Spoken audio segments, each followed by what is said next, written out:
Is it visible, sir? Yes, it is visible. Okay. So good afternoon, sir, and my all dear friends. Today we are dealing with in a second slot, paper number 108, literary theory and criticism. And my topic is Northrop Frye's architect criticism. So these are key objectives. What is the archetype of literature? Then what is the purpose of Fry's theory and some example of archetype. So first, who is Northrop Frye? So he was born in July 14, 1922, died in January 23. Subdiscipline literary criticism and literary theory. Then main interest imagination, archetype, myth, and Bible. One of the most recognized author of literary criticism worldwide, Northrop Frye studied at both the University of Toronto and at Oxford, lecturing at U of T until his death in 1991. Influential Canadian author and literary critic and literary theorist who drew from his knowledge of philosophy work primarily during the 1940 to 1960. This quote is by Northrop Frye: "The literature imitated the total dream of man." Now we see what is an archetype. So according to a glossary of literary terms by M.H. Abrahams, in literary criticism, the term archetype denotes the recurrent narratives, designs, patterns of action, character types, themes, and images which are identifiable in a wide variety of works of literature as well as in myth, dream, and even social rituals. And according to the Oxford Dictionary, a very typical example of a certain person or thing, an original which has been imitated, a prototype, a recurrent symbol or motif in literature, art, or mythology. So, archetype of literature. The archetypes are symbols that reoccur in literature. Four seasons represent variation of the monomyth. Summer is represent romance. It means birth of hero. Autumn, it describes tragedy and it means defeat of hero. Then winter is irony and satire, and spring it means comedy. So comedy is represent also rebirth of hero. The archetypes are related by the theme of desire, usually goal-oriented in the case of the hero. So what is the purpose of Frye's theory? Frye uses the archetype of connect literature in a broader context, like backing away from a painting to admire the entire composition rather than the brushwork. They should also be used to note how literature strays from the archetypes in order to analyze how literature remains unique while still having some connection to the structure of the archetypes. The central idea is to apply one or more of these phases or lenses to the stories that we read, to allow ourselves to interpret and understand stories based on existing archetypes and theories about story. So this is the example of archetype. The More Banithan Gat Kare. This is a poem or a song by Jhaverchand Meghani. Then Four Seasons by Cecil Francis Alexander. And now Jagte Raho movie. This movie is in 1956. Raj Kapoor's Jagte Raho. Unfortunately, I am not able to put some movie scene in this presentation, but I give some brief introduction of this movie. That the storyline is a very simple. One night, Mohan, a villager, arrives in town in search of work, and he is thirsty. Here is some picture of this protagonist Mohan bending down to drink from a public fountain. He gets chased away by a policeman and has to try elsewhere.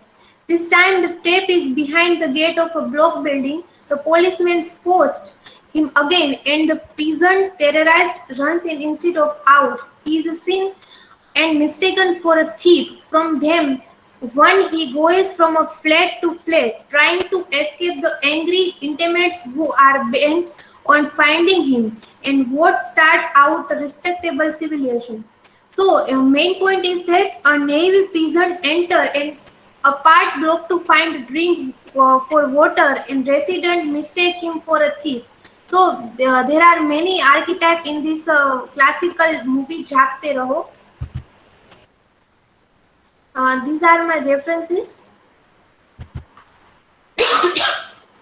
Thank you.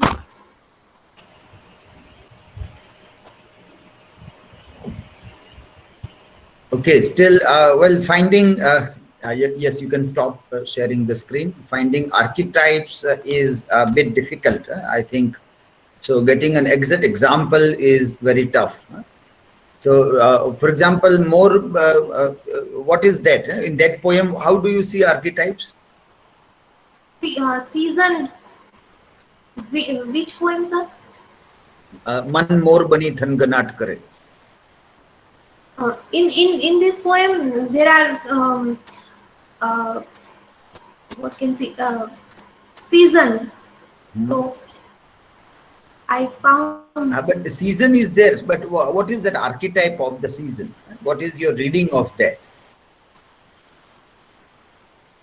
For example, see, this is what you can discuss here is that which season do you remember in this poem? Which season do you remember? Monsoon. Monsoon, yeah. Now, monsoon, when you studied archetypes, north of Fry, have you come across monsoon? There was no monsoon. No? There was summer, winter, spring, but there was no monsoon. So that can be the question, that why monsoon is so important for us. In our life, like in India, monsoon is one of the best season. For what is summer for them, it is monsoon for us. So we can compare in that way, that they say summer is the pinnacle of romance, whereas in Indian literature what we find is that monsoon is the pinnacle of romance. So you don't see summer as, because in summer we can't have romance. Summer is so scorching heat that nobody can ever think to લગ્ન પછી એ વૈશાખના તડકા સાથે સરખામણી થાય. પ્રેમિકા પત્ની બને પછી એ વૈશાખના સમરના તડકાઓ યાદ આવે. But what is there here? It is this. So you will see Meghdut. You will see Meghdut. Meghdut also there is a cloud, that is Barsadi Badal. The same way here also, more is an image. So that is a very interesting difference in Western way of looking and Eastern way of looking. Our archetypes will change. When you see our literature, it will not fit well with that archetype. That's why you were given another grid also. Another grid was given where Indian seasons were mentioned. If you have studied that, there were Indian seasons. So that is what is the point of comparison, that seasons, when they come in Western literature, they have a different seasonal cycle. We have a different seasonal cycle. Our literature is more faithful to our experience of the nature. And then you can try to think of, or you can question that why North of Rye is not talking about monsoon. Why is not talking about. Now in this Jaagte Raho, what is the archetype? Jaagte Raho. Which archetype? Yeah. This full entire movie, protagonist or Raj Kapoor, and in some scene. Now see, archetype. What I want as an answer is that when we discuss Hamlet's scene, which Northrop Frye is analyzing in the essay also. So he said that when you see grave digging scene, a small scene, a large play, a play is a kind of a revenge play. But when you see that, you find an archetype of Leibstod. What you find? Archetype of Leibstod. Leibstod means a lover who is ready to sacrifice his life for beloved. That is the archetype. Now, then we discuss that, well, okay, here Hamlet is ready to sacrifice his life. Laertes may kill him, yet he is jumping in the grave because he loved Ophelia. So, but that archetype is not an important part for Hamlet. Play is a revenge play. It is not a love story. But we find that love stories are full of these kinds of archetypes. It is recurrently coming archetype. And then we can say that not only beloved, not only lovers, but there can be a person who is sacrificing life for Matrubhumi, motherland. He also is limestone. Or any cause. For a cause, if somebody is dying, for a purpose, somebody is dying, then everything is livestock. So that way you extend that archetype in a larger context. Now that is what I am asking, that what is the archetype in Jagte Raho?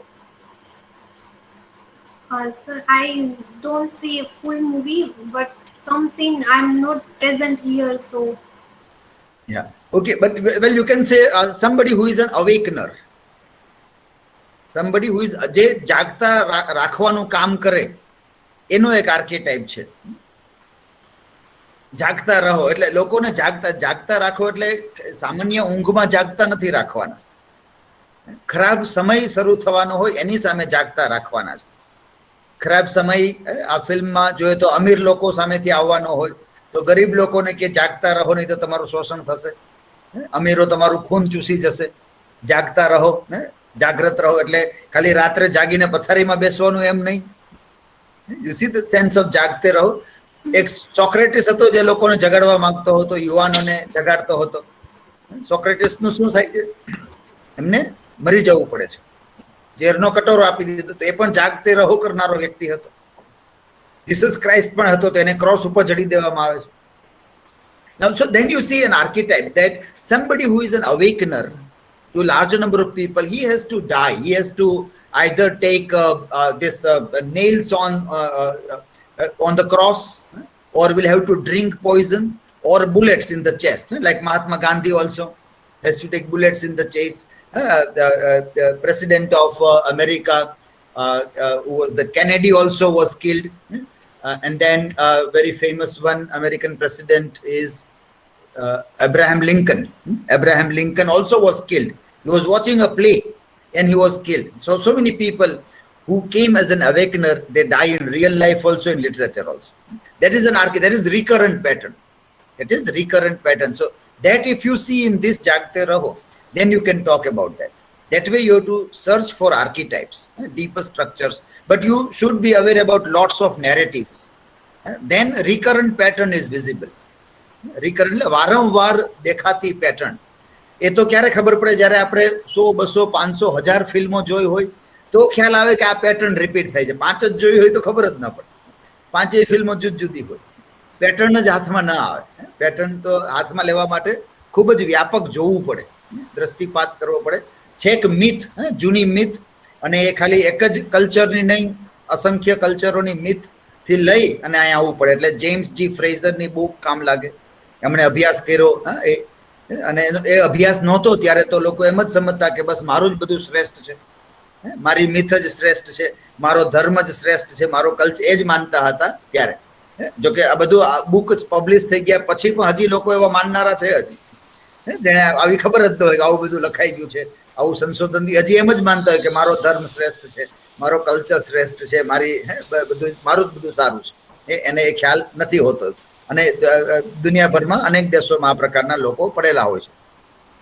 But archetype, as we have seen this, કે એક નાનકડું આર્કિટાઇપ પેલું ચેલ્લમનું શોધવા જાય તો આપણે પસીનો વળી જાય છે. ચેલ્લમનું એક આર્કિટાઇપ આપણે ખાલી પકડવા જઈએ તો પણ એનો અર્થ પકડાતો નથી. એ તો હજી બહુ રિકરન્ટ પેટર્ન ન બન્યું, પણ મીમ્સમાં આવે છે, ખાલી મીમ્સમાં આવે છે. તો એનું ઉદ્ગમ સ્થાન સુધી પહોંચવામાં ઘણી વાર લાગી હતી. ઉદ્ગમ સ્થાન, એ જ રીતે આર્કિટાઇપ્સના ઉદ્ગમ સ્થાનથી લઈ અને એ જ્યાં જ્યાં રિપીટ થતા હોય ત્યાં કયા અર્થ સાથે રિપીટ થાય છે, that is very important to C. Okay, fine.